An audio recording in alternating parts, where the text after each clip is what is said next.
شیطان بعض لوگوں کے ذہنوں میں یہ وسوسہ ڈالتا ہے کہ میں تو دین کے قریب ہو رہا ہوں، اللہ کے قریب ہو رہا ہوں، اور مجھ پر آزمائشیں کیوں آ رہی ہیں؟ سنو سبحان اللہ، اللہ کے حبیب علیہ الصلوۃ والسلام کی کیا شان ہے۔ اعلیٰ حضرت ایسے ہی نہیں کہتے کہ میں نثار تیرے کلام پر، ملی یوں تو کس کو زبان نہیں، وہ سخن ہے جس میں سخن نہ ہو، وہ بیان ہے جس کا بیان نہیں۔ میرے آقا نے کم و بیش 1450 سال پہلے یہ مسئلہ سالو کر دیا۔ حضرت سیدنا سعد بن ابو وقاص رضی اللہ تعالیٰ عنہ فرماتے ہیں کہ میں نے عرض کی یا رسول اللہ صلی اللہ تعالیٰ علیہ وسلم، سب سے زیادہ مصیبتیں کن لوگوں پر؟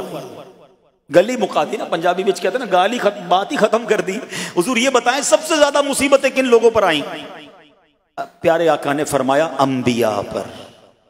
اللہ اکبر، اللہ کے سب سے قریب تو انبیاء ہیں نا، انبیاء پر، پھر ان لوگوں کے بعد جو لوگ بہتر ہیں، پھر ان کے بعد جو بہتر ہیں۔ سنو اب اگلا جملہ، بندے کو اپنی دینداری کے اعتبار سے مصیبت میں مبتلا کیا جاتا ہے۔ اگر وہ دین میں سخت ہوتا ہے اس کی آزمائش بھی سخت ہوتی ہے، اگر وہ دین میں کمزور ہوتا ہے تو اللہ عز و جل اس کی دینداری کے مطابق اسے آزماتا ہے۔ بندہ مصیبت میں مبتلا ہوتا رہتا ہے یہاں تک کہ اس کے دنیا میں ہی اس کے سارے گناہ بخش دیے جاتے ہیں۔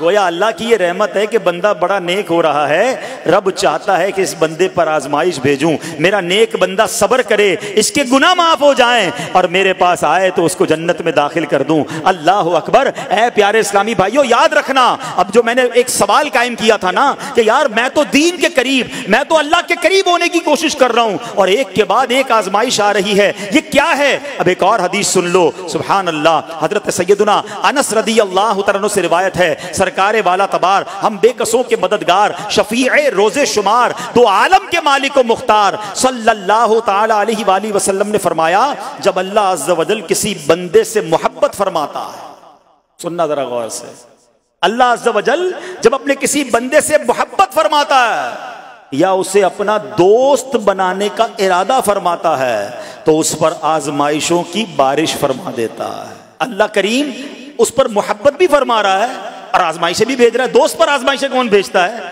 دوست کو تو راحتیں ڈالی جاتی ہیں۔ ہائے ہائے، اب یہی تو امتحان ہے، یہی تو چیک ہے۔ سنو، نبی پاک فرماتے ہیں جب اللہ اس پر آزمائش بھیجتا ہے نا، وہ بندہ اپنے رب کو پکارتا ہے، اے میرے رب عز و جل، تو اللہ فرماتا ہے میرے بندے تو جو کچھ مجھ سے مانگے گا میں تجھے عطا فرماؤں گا، تو جلد ہی تجھے دے دوں گا اور اسے تیری آخرت کے لیے ذخیرہ کر دوں گا۔ سبحان اللہ، یعنی اللہ والوں کو آزمایا جاتا ہے، ان کے درجات بلند کیے جاتے ہیں، ان کے گناہ معاف کیے جاتے ہیں۔ تو اے میرے پیارے اسلامی بھائیوں، کبھی بھی یہ ذہن میں خیال مت لانا کہ یار میں دین میں قریب آ رہا ہوں، میری آزمائشیں بڑھ رہی ہیں۔ سمجھ لو امتحان شروع ہو گیا ہے، ٹیسٹ شروع ہو گیا ہے، اب اس ٹیسٹ میں مجھے کامیاب ہونا ہے اور اللہ کے مزید قریب جانا ہے۔ زندگی میں جو گناہ ہو گئے ہیں یہ میرے گناہوں کا انشاءاللہ کفارہ بن جائے گا، میرے درجات کی بلندی کا سبب بن جائے گا۔ اللہ سے عرض کرنا، اے مولا میں تیری رضا پر راضی، میں تیرے فیصلوں پر راضی، اب تک جو دیا تھا تو نے دیا تھا،